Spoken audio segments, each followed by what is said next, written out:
Hi there, Alex here.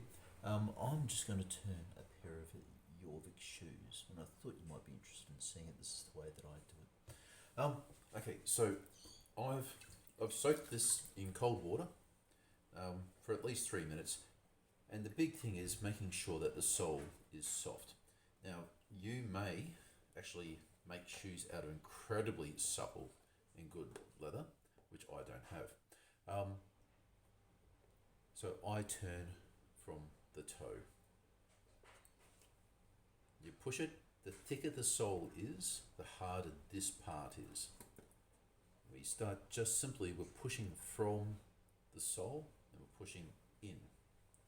Now the hardest part is the width here, and we try to make more of an O instead of trying to keep it flat, because this is greater than this and puts a lot of pressure on. And it just turns. Now you may, after turning all these, hammer down the seams and everything like that. That seems like a perfectly period thing to do later on. But generally I don't worry about that. What I'm generally concerned about is that where we've turned, we can look at here. Now you might hear my wife laughing in the background, because that's the way that my wife laughs.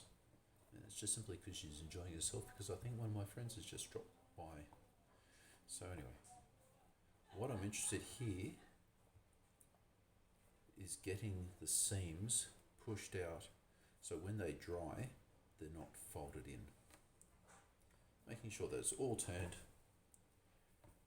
Yeah, when you finish, let it dry, don't let it dump. I still need to make, sorry, I'm just waving at my wife saying, come in, don't come in here and disrupt my YouTube thing. Yes, I'm YouTubing, leave me alone. No, I won't edit it because I don't know how to. Anyway, that was D. Okay, so here I'm almost finished. I just need to make a slit here and here, and this thonging here will come through. Now, just as an interest's sake, because I really like these, this is the Jorvic toggle. Basically, that's just a roll of leather that I've put through. You might be able to see that well. And it's held on by, there's 3 slits, making sure it's a tight fit, so not a loose fit. Oh, sorry about that. And I'm feeding it up and around and back again. And you can see that it ties in here and it ain't going nowhere. Anyway, so just to repeat, here's the shoe that I just made previously. Pushing into the toe first and pushing it. If you don't think you've got the hand strength, or you find that the leather you've got just is not compliant, or it's incredibly thick, use something like the end of a broom handle or something like that. Don't use anything sharp, like a knife or a fork or something like that.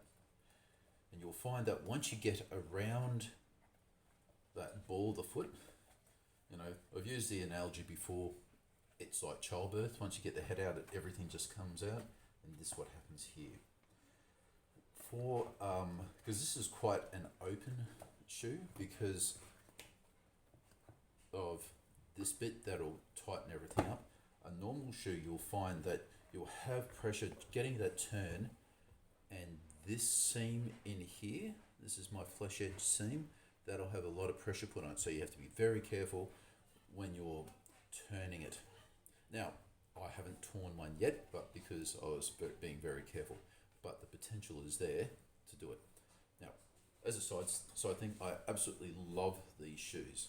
They're not generally the time period that I cover, because I more do 13th century, but these are great because you can adjust, you can tighten it, you can loosen it, depends how many socks you are.